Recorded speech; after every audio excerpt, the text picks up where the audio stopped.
Bueno, el tema que hoy nos ocupa es el de interfaces. Rápido, conceptos UML y microproyectos. ¿Cómo con otro proyecto? Va muy bien, ¿verdad? Sí, claro que sí. Gracias. ¿No? Conceptos básicos. Antecedentes. Bueno, cuando tenemos la clase, las clases en realidad, en particular en la programación orientada a objetos, se cuidó que ya el código no fuera transparente para el usuario. Antes había muchos problemas de seguridad que se han ido mejorando. Y les comento alguno que todavía eran experimentos que uno hacía. Haz de cuenta que para varias páginas que estaban hechas en JavaScript o con PHP de manera insegura, si tú sabías leer la URL, y qué lástima que no lo investigué, fíjense, son de las cosas que, recordando, hasta ahorita me acordé, si no lo hubiera investigado, no se me ocurrió antes. Haz de cuenta que tú tenías la URL de alguna página web. Les voy a dar un ejemplo, ya sé a qué voy a entrar. Vencemos.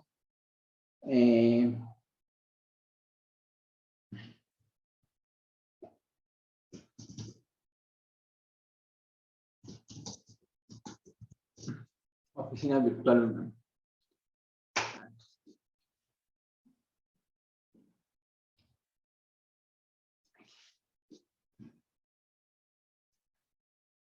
Por ejemplo, aquí te pide un password. Pero antes, hubo una época cuando esto empezaba, que en muchas páginas, y no triviales, páginas ya importantes, si tú le sabías leer esto que está aquí arriba y le cambiabas aquí los datos, te saltabas esta pantalla y entrabas directamente. Había otra que, déjenme ver si me acuerdo cómo se va.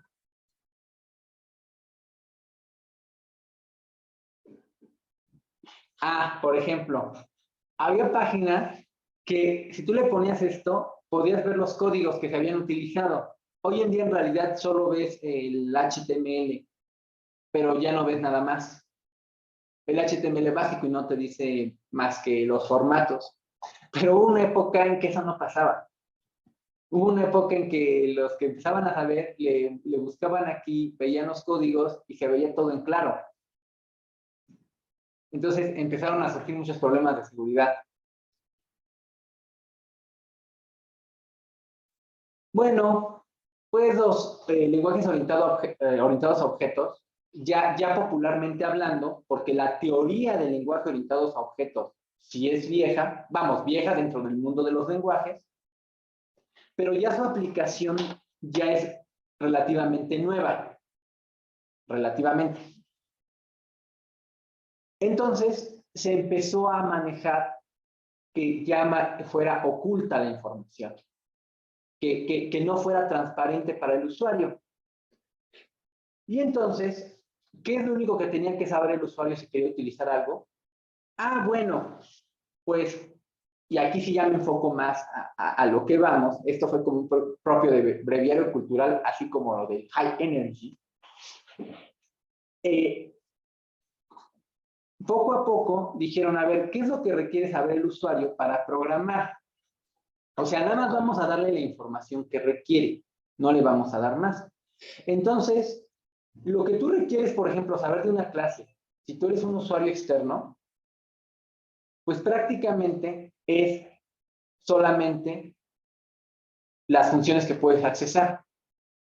Ni siquiera te importa realmente cómo operan, solo te importa lo que hace, pero no en un sentido de que quiero saber cómo lo hace, sino nada más que lo hace, ¿no? O sea, por ejemplo, sacar el Fibonacci, que son los ejemplos que vamos a ver hoy. ¿Cómo es que lo saque? No me importa.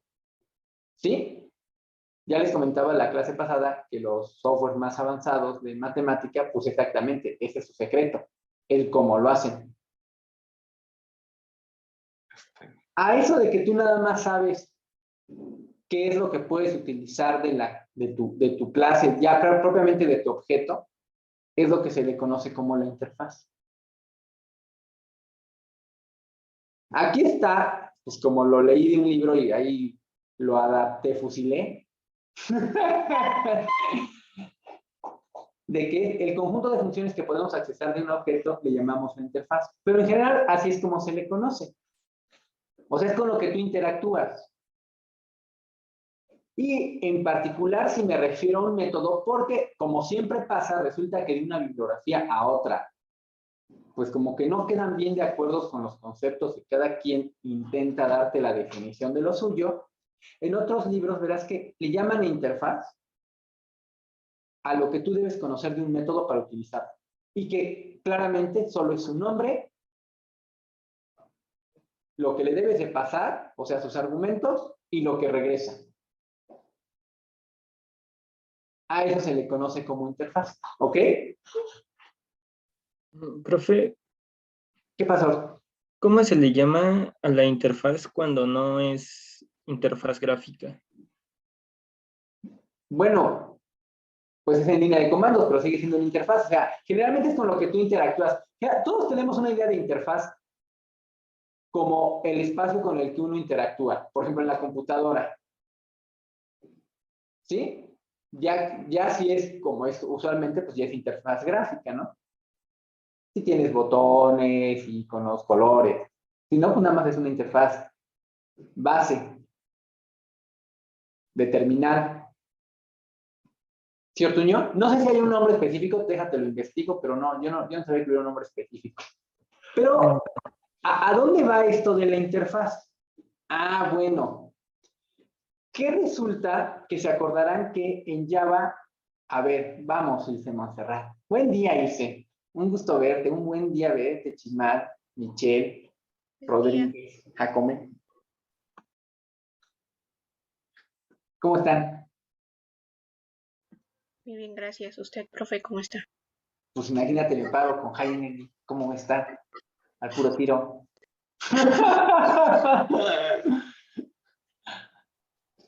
A ver, entonces, como les decía, a eso se le conoce interfaz.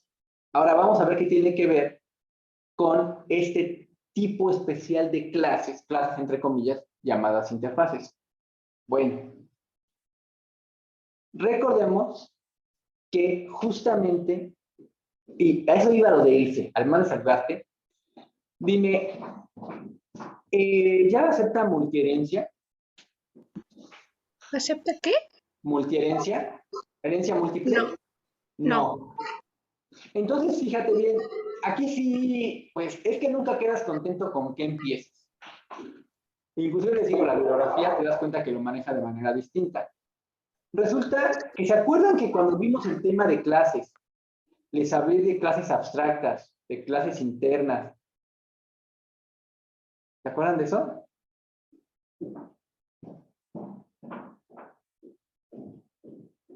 Y ahí les metí lo de interfaces, ahí les dije que eso no era propiamente una clase, pero que lo iba a meter ahí. Por lo mismo de que varios textos dicen un tipo especial de clase, así lo maneja. Así cuando uno lo lee, así lo lee en la literatura. Bueno, no sé si recuerdan que les comenté que las clases abstractas eran clases que tenían métodos abstractos y que tú tenías que implementar. Bueno, si no se acuerdan, no se preocupen porque lo vamos a ver, todavía lo vamos a volver a repasar ese tema. Imagínate que tú tienes una clase donde implementaste ciertos métodos, pero dejaste otro a que lo implementara el usuario. Eso se llama un método abstracto. La cuestión es que las clases abstractas sí las tienes que extender, o sea, heredar. Y eso me mete en un lío que si yo quisiera de otra clase jalar otro método, pues ya no podría, porque las clases se tienen que heredar, se tienen que extender, ¿me explico? Y entonces, pues se les ocurrió lo de las interfaces. Tú sí puedes implementar varias interfaces, pero solo heredar de una clase. Y justamente las interfaces solo tienen lo que se llama la firma del método. o sea, su interfaz. Le dices que regresa, cómo se llama y qué va a recibir, pero no tienes implementado nada.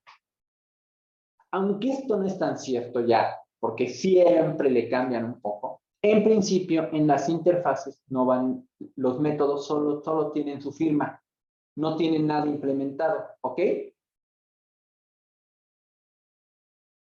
Entonces, vamos a ver un poquito más qué es una interfaz. Ahorita de manera un poco de cuál diríamos que una interfaz es una clase especial que contiene métodos abstractos, nada más. Esto ligándolo a las clases abstractas, donde sabíamos que había métodos abstractos. Métodos que no implementé, que solo le puse como aquí, publi, void, algo, int, x, punto y coma. ¿Sí se alcanza a ver? Sí, profe. ¿Ok? Public, abstract, string, correo. Entonces, ¿qué es lo único que estoy diciendo aquí? Que quien implemente esta interfaz va a tenerle que escribir la funcionalidad al método algo y al método correo. Aquí un petit detalle. Algunos sí le ponen de manera explícita abstract y en otros casos no se lo ponen. De cualquier forma, se sobreentiende que son métodos abstractos, ¿ok? En principio. Y eso te indica que ¿quién lo va a tener que implementar? Pues quien la use. Esa es la idea. ¿Cuándo utilizamos esto? Ah, mira, pues cuando tenemos métodos. ¿Se acuerdan que generalmente se hereda para hacer una especialización de la clase padre? Quiero algo más específico o algo inclusive a lo mejor más extenso, extender las capacidades de la clase padre y entonces la heredo. Pero a veces ocurre, por ejemplo, pensemos en la clase persona. Y voy a hacer la interfaz persona. El método que debería de estar ahí es personalidad. Porque en realidad la personalidad es una huella digital única. Se pueden parecer, pero en realidad cada quien tiene una personalidad única. ¿Sí? Entonces, ese método, el método personalidad, sería un método abstracto. Ese no lo puedo preprogramar a priori. Tengo que esperarme a que genere el objeto Michelle, el objeto Chimal, el objeto Juan Daniel, para implementarlo, ¿me explico? Yo todavía no estoy seguro de haberlo comprendido bien, profe. No te preocupes, ya, bueno, a ver, ¿qué parte no me expliqué? Cuéntame.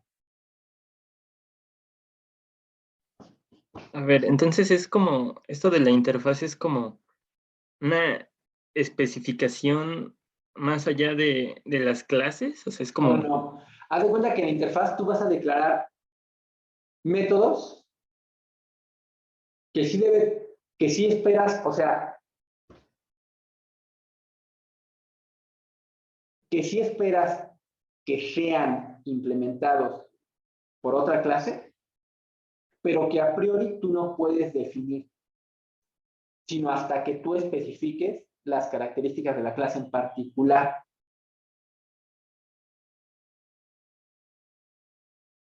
En ese sentido, no sé si el ejemplo de personalidad fue a lo mejor muy vago. Yo te digo que la personalidad es única. Entonces yo te digo, toda clase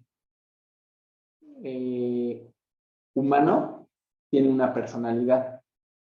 Entonces debe implementar. Fíjense, son de las cosas que se me ocurren hasta que estoy con ustedes. Es que no sé por qué no se me ocurren antes. Ahora ya lo voy a... Hay clase, personalidad, interfaz, persona o algo así.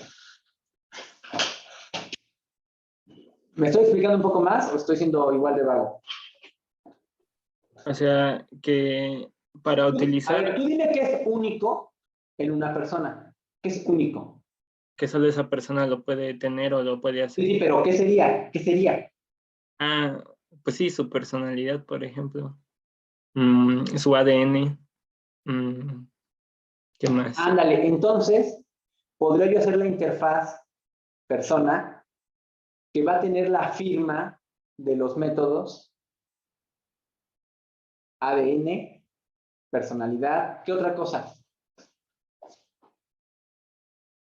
¿Podría ser la huella?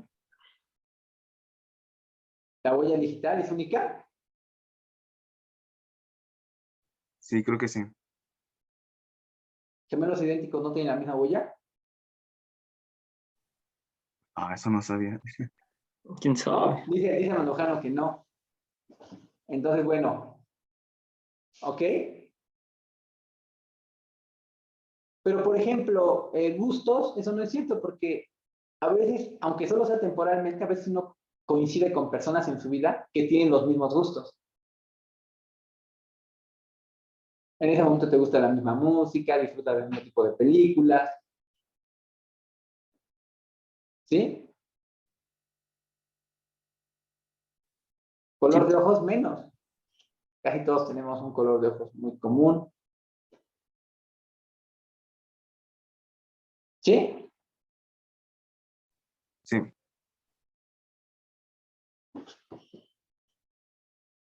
Entonces, por ejemplo, creo mi interfaz persona con esos métodos y cada vez que yo cree una clase individuo, va a implementar esta interfaz. Personalidad o algo así. Ustedes le ponen el nombre que quieran. ¿Sí me explico? Ahorita que lo programemos ya se va a entender un poco más. ¿Va? creo que ahora sí ya más, profe. Ok. Entonces, características de una interfase. Todas las variables de una interfase deben ser públicas, estáticas y finales.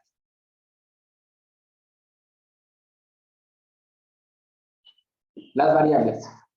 No tiene constructores y todos sus métodos deben ser públicos, abstractos y no estáticos.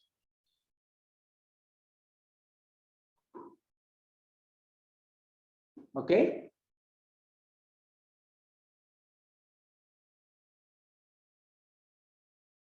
Sí.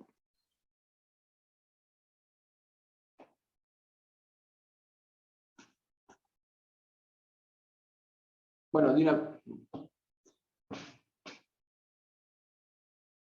una forma de declarar, digamos, que un lugar donde estén muchas constantes es justamente en una interfaz. También se utilizan para esto. Justamente porque todas las variables son estáticas.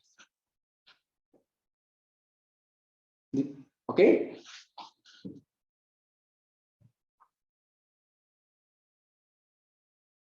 Entonces, declaración en Java.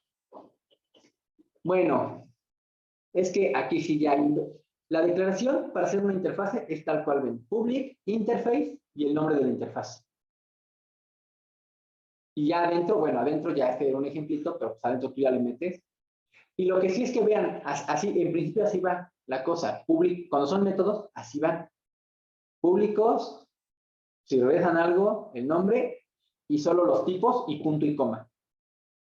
No le vais a poner llaves, nada, porque no los vas a implementar. Los va a implementar quien lo implemente. ¿Cómo mandas a llamar a la interfase? Pues justamente con la palabra reservada implements. Ya no es extends como cuando heredas, sino implements. Sí, Gregorio, Andrea, Isel, Martín. No en ese orden, pero sí es ella. ¿Sí? Sí, sí, profe. Ok. ¿Puedo avanzarle? no, da un minuto. Ay, Ah,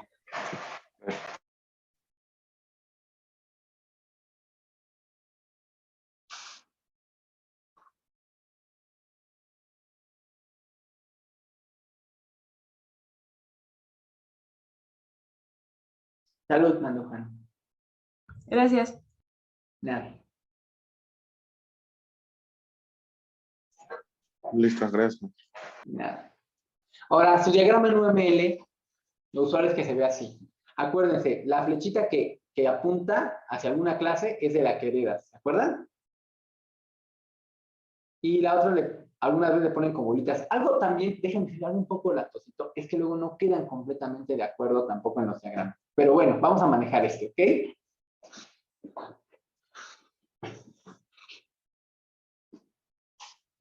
Sí.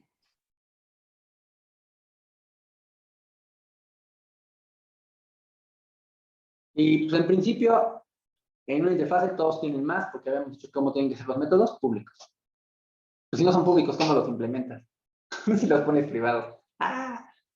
Entonces, a ver, bueno, antes del proyectito, pues ya abran su IDE, por favor, el modo megaveloz.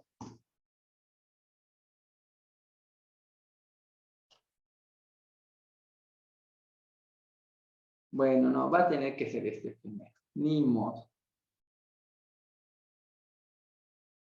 Entonces, ahora sí que antes de, vamos a utilizar la interfase Runable, que sirve para generar varios threads. Los threads son hilos de ejecución que me permiten programar en paralelo, ¿ok? Técnicamente, los procesadores de ahora ya pueden simular paralelismo. Debido a que todos los procesadores tienen varios cores físicos o lógicos.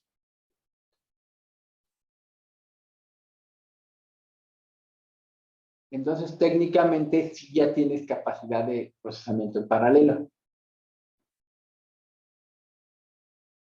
Para que tú en un programa realmente aprovecharas la programación en paralelo, tú tendrías que programarlo en paralelo o con varios hilos de ejecución. Lo cual no es nada trivial porque tienes que tener pleno conocimiento de cómo se van a procesar las cosas, qué cosas tienen interdependencia y qué cosas sí se pueden ejecutar de manera independiente. Recuerden que en principio los programas siguen siendo secuenciales. ¿Qué es lo que ocurre ahora? Que con varios cores, ahora sí realmente, si hay dos procesos, por ejemplo, escuchar mi música y abrir mi pantalla y abrir mi IDE, que considere independiente el sistema, se lo dedica a cada núcleo de manera independiente. Y eso también ha hecho que las computadoras de ahora realmente sean mucho más rápidas que las primeras, donde sí había multitareas y multiproceso, pero en realidad todo seguía siendo secuencial, pues solo había un núcleo y no había varios core. ¿Sí? ¿Cómo vas, Ávila? Bien, profe. Entonces, les digo qué hace. Está aquí en el main, ¿ok? Genera, esto es un arreglo, ¿sí o no? ¿Qué me hace esto? ¿Quién me dice que me hace esto? Se crea un arreglo de 10, bueno, de 10 espacios De 10 hilos de ejecución. Ajá, de objetos thread. Perfecto. Entonces,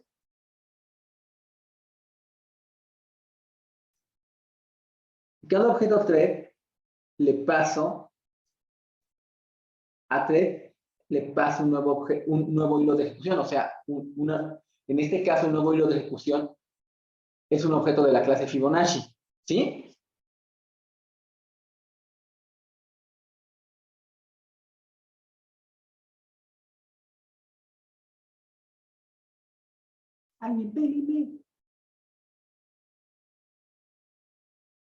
¿Sí o no? Sí. Lo que quiere decir, ¿y cuántas veces lo hago? Está dentro de este for, ¿cuántas veces lo hago?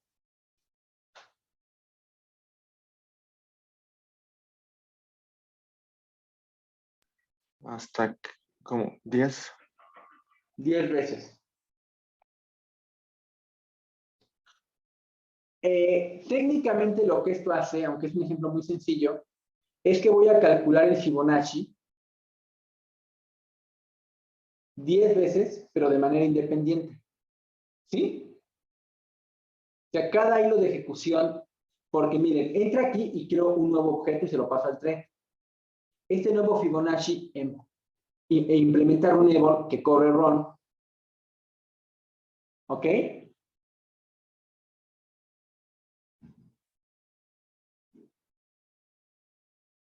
Y este thread es independiente de los otros que se están ejecutando, ¿me explico? Con lo cual simulo el cálculo en paralelo. ¿Sí o no? A ver, ¿puede repetir esa maestra? O sea, ¿cómo simula el Es cálculo en que paralelo? cuando yo mando este hilo de ejecución y mando este nuevo objeto,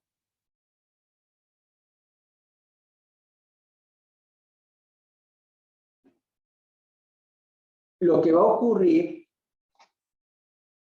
cuando lo inicializo, los objetos thread de la clase thread se inicializan con la palabra start. Muy parecido a lo que ya hemos estado viendo de graficación, ¿sí o no? ¡Ah, bien! ¿Qué tanto ruido? Sí, sí, profe. Entonces, fíjate bien. Aquí creo el arreglo de 10 lugares que va a ser de tipo thread. Después, meto 10 objetos del tipo Fibonacci en cada hilo. Pero todavía no he ejecutado nada, ¿ok? ¿Y cómo generé el Fibonacci del cual voy a calcular? Con esto que está aquí, más random por 50 más 1. Y le hago un cast para que se vuelva de tipo long. ¿Hasta ahí alguna duda?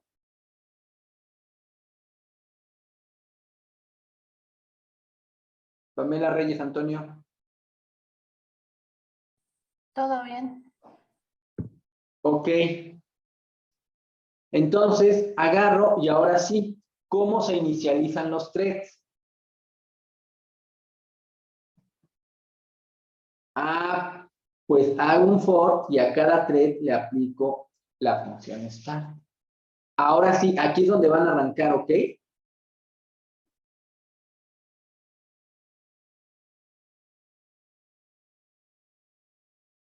¿Sí queda claro? Una pregunta, profe. ¿Qué hace mat.random? Ah, me da un valor aleatorio Ah, ok, ok. y lo multiplico por 50 para que, pues, varíe más el valor.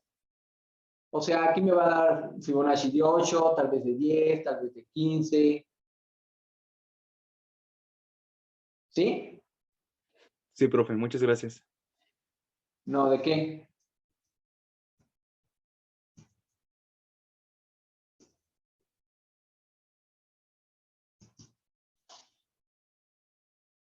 Por ejemplo, si ustedes quieren simular el lanzamiento de un dado, juegos al azar, es con random. Salidas al azar. Random te da un valor entre 0 y 1. Entonces lo multiplicas por 50, te digo, para que adquiera otro. Porque si no, siempre, si no lo multiplicas por 50, cuando le pongas no, pues seguramente siempre te quedaría 0. Bueno, como lo estás sumando con 1, quedaría 1.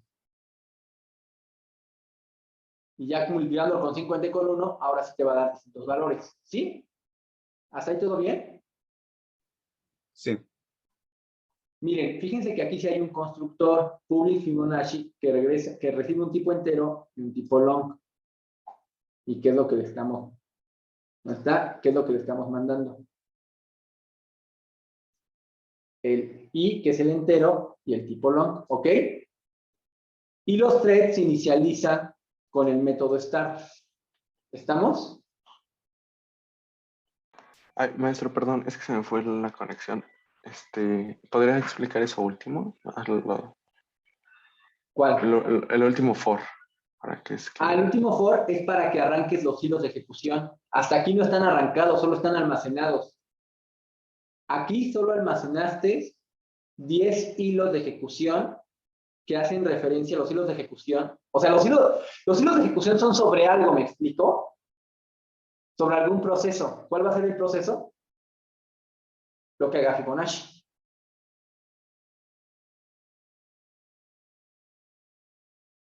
¿Sí me estoy explicando o no? ¡Alguien péleme!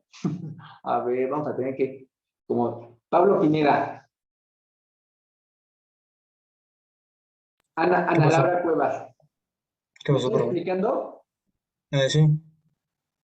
Sí, profe. A ver, esto tiene que ver más con cómo funciona la computadora. Cada vez que tú prendes un programa, el sistema genera un hilo de ejecución para eso. Pero el hilo de ejecución no tiene por qué ser independiente a otro hilo de ejecución. Generalmente hay un hilo de ejecución padre, por así decirlo. Ya que todos sabemos que siempre hay un padre y hay un hijo. Por ejemplo, el fundamental es el sistema operativo. Cuando originalmente arranca la computadora, no está cargado el sistema operativo, sino es justamente parte de las actividades del BIOS cargar el sistema operativo. Revisa qué tiene, qué no tiene, y esa información se la pasa a tener al sistema operativo, y el sistema operativo finalmente asume el cargo. Pero el sistema operativo es en sí mismo un proceso, es el proceso padre, es el que está sobre todos,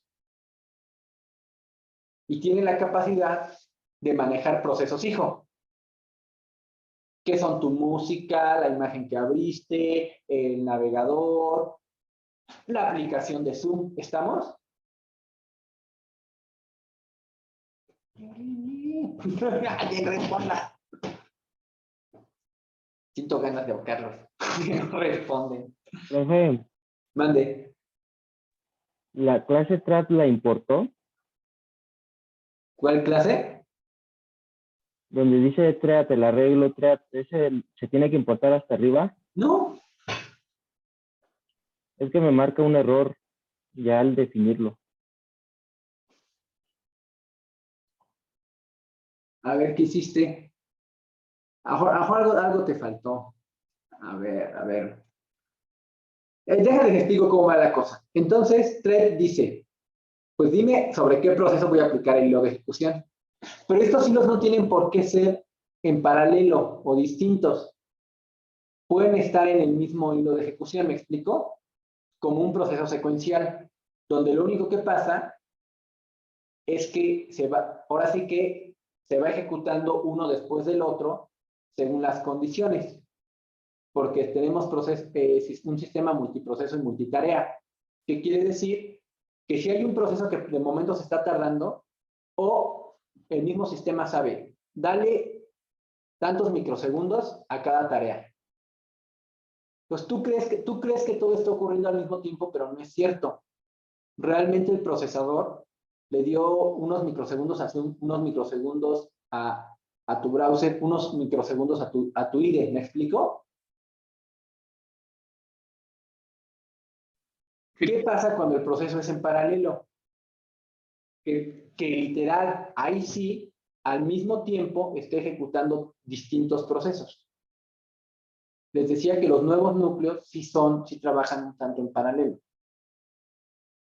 Los nuevos procesadores. A veces no en el mismo programa, porque para que trabaje en paralelo el mismo programa, el programa tiene que estar implementado en paralelo. Tiene que estar programado para paralelismo. Pero lo que sí logra hacer el sistema es que si Zoom no tiene nada que ver con mi imagen y tengo dos núcleos, pues tranquilamente un núcleo puede procesar la imagen y el otro puede procesar a Zoom. Haciendo que la computadora, desde que hay núcleos, sean mucho más rápidas además. No solo porque haya aumentado la velocidad del procesador, sino porque sí hay más entidades que están procesando. ¿Sí? ¿Sí, Martínez? ¿Gregorio? Entonces, para que tú arranques los threads en Java, tú tienes que poner thread. Acuérdense que esto es el thread y lo voy a inicializar. ¿Sí?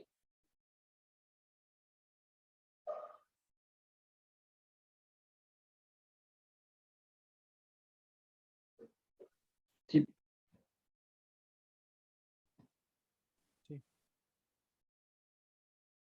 ¿Va? Y entonces,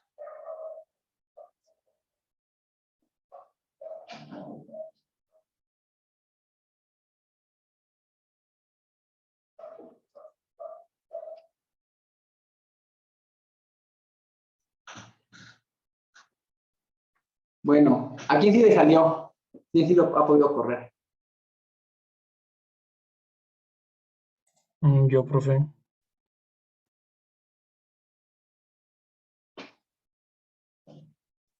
¿Y qué te salió? Profe, ¿qué son esas palabras en alemán? ¿Qué significan?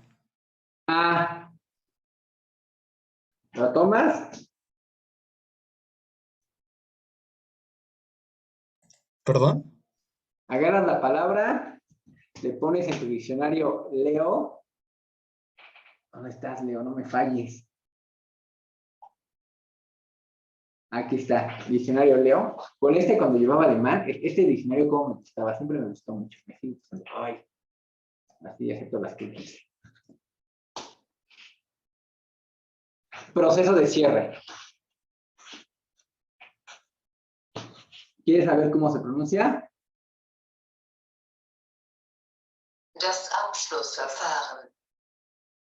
Abschlussverfahren. ¿Alguna otra cosa? Das Abschlussverfahren. ¿Alguna otra duda?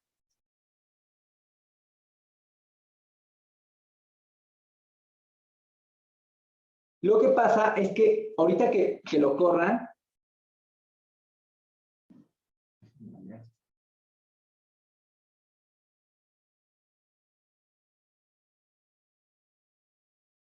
ahí está. Miren lo que pasa. Fíjense cómo inició el proceso. El proceso inició en el 9, en el 1, en el 8, en el 6, en el 7. Sin embargo, cuando termina, primero acaba el 4, después el 9, después el 8, después el 6, después el 0, después el 7, después el 5 y después el 1. ¿Ya se fijaron? Entonces, les voy a dejar su tarea, porque vamos muy lentos. La tarea, les voy a poner otro Fibonacci, ya lo van a tener que hacer ustedes. Recuerden que el jueves es su examen, el miércoles nos vemos. Quiero que algunos de ustedes me muestren su trabajo el miércoles de esto, que me lo programen sin paralelismo y que vean qué ocurre. O sea, porque para ver si funciona, pues oye, a lo mejor nada más me cotorreaste, ¿no? Nada más me cuenteaste todo a la hora. Y la otra cosa que vamos a hacer es que les voy a poner el Fibonacci, pero si este ya lo tienen que estudiar ustedes porque yo nunca voy a acabar. Déjenme ver. Ay, demonios, déjenme ver. Aquí tienes que estar. Fibonacci Big Integer. Van a ver. La cuestión es que otra clase que deben de aprender a utilizar es la clase Big Integer.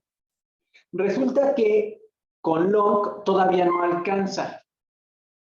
Entonces hay una clase que me permite manejar números enteros aún muchísimo más grandes o muchísimo más pequeños. O más, mucho más, sí, más negativos. Esa clase se llama Big Integer. Esta versión quiero que vean lo que hace. Porque además es lo que yo ya les pedí. Entonces, ¿qué van a hacer del otro? Me van a modificar el otro de tal manera que yo pueda seleccionar si lo quiero correr. Van a hacer otra clase de tal manera que me puede seleccionar si lo quiero correr en paralelo o normal. De tal manera que yo realmente pueda mostrarle a mis estudiantes del próximo año las diferencias. Me vuelven a dar grupo. Lo siento, son mis conejillos ninja. ¿Qué quieren que haga? Cada vez que doy clases, yo aprendo y mis alumnos son conejillos ninja. Así es la vida. Y además, me lo deben modificar para que ya reciba el dato de consola, porque el dato gráficamente, ¿ok? Pero no se preocupen porque no estamos solos. No los voy a dejar solos. Les voy a dar este. Este, cuando lo corres, ve qué padre. Apúrate, corre. Ah, ya me pide el dato. ¿Qué dice aquí? No, está en ruso. Maldita sea. Dame el dato. O el dato quiero calcular. Dato a calcular. Ah, no, posición a calcular. Si yo le digo, dame el Fibonacci en la posición, por ejemplo, 8, entonces, vean lo que regresa. ¿Cómo me van a modificar este? Bueno, este tiene un pequeño problema. Si yo le pongo 0, me regresa a 1. Entonces, ustedes van a analizar este código y me lo van a corregir. Imagínense que los han contratado en una empresa y quieren actualizar el software porque el programador anterior era medio chafón. O muy chafón, ¿ok? Entonces, ustedes lo van a actualizar. Después, la salida también tiene que ser digital. Eso ya se los di la clase pasada. O sea, fíjense que ya tienen bastante material para empezar al menos a hacer cositas ya que se vean bonitas. Este pide el dato de consola, con lo que les enseñé el otro día. Pero no lo manda a imagen. Entonces, ustedes me lo van a mandar también a desplegar gráficamente. ¿Ok? ¿Sí? ¿Todos? ¡Alguien hágame caso! ¡Alguien conteste! ¡Noriega! Profe, ¿lo va a subir al Sí, profe. Moodle? Entonces, lo analizan, corrigen este. Porque quiero que cuando yo le ponga 0 me regrese 0. Si le pongo 1, este no calcula, este lo que te calcula es la posición.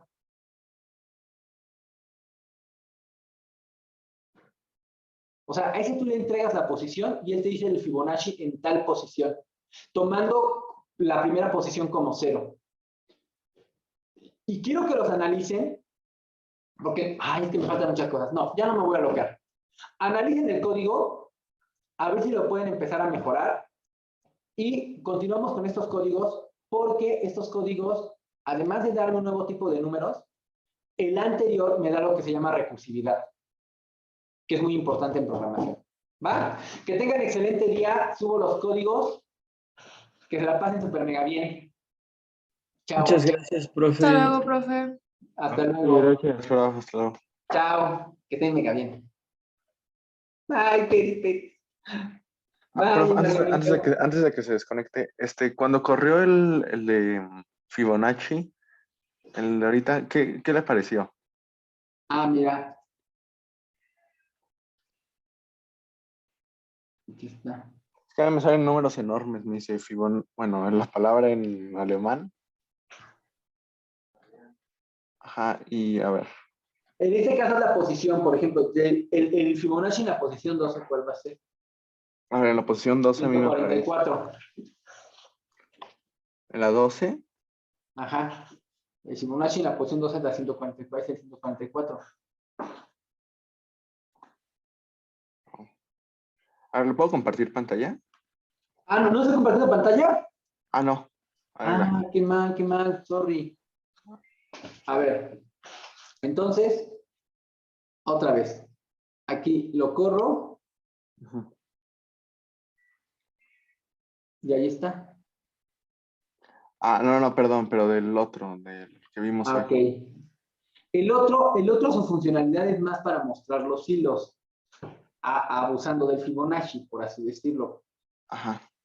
¿Por qué utilicé Fibonacci? Porque en esta forma recursiva se manda a llamar a sí mismo y entonces le lleva más tiempo, ¿me explico?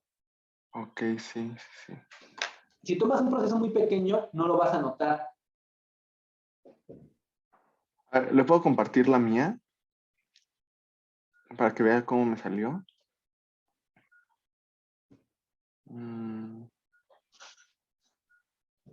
Por ejemplo, este Fibonacci pues salió luego, por eso se calculó de volada. Sí, pásame la tuya, a ver. Stop. Vas. Ahí va. Acá está. Bueno, me apareció esto, ¿no? Ese de starte, no era start, era starte, que significa inicio en alemán. No estado, pero no importa. Ok, bueno, sí. Pero eso no, solo es un... Sí, eso solo es un comentario, así que eso no afecta en nada. System.out, bueno, el punto out lo pusiste separado, no sé por qué. ¿De acá? O sea, como que dejaste un espacio entre el system.out, línea 24. Claro, ahí está. Más número, guión, más... Bueno, eso no importaba. Más resultado. Pero a mí salen como intercalados, state 0, así. y luego ya empiezan como a combinarse.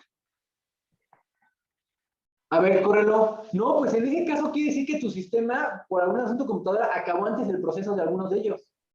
Sí, ¿no? Como que iba acabando uno y así. Ajá. Como, A que, ver, como que sí le dio tiempo de terminar.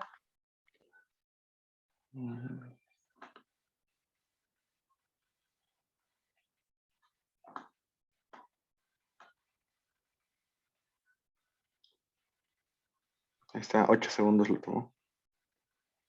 Ajá, y otra vez, Sí, como que va acabando algunos antes que... y entonces manda a imprimir. Sí es lo que está pasando Y eso es cosa del computador. de tu máquina. Órale. Bueno.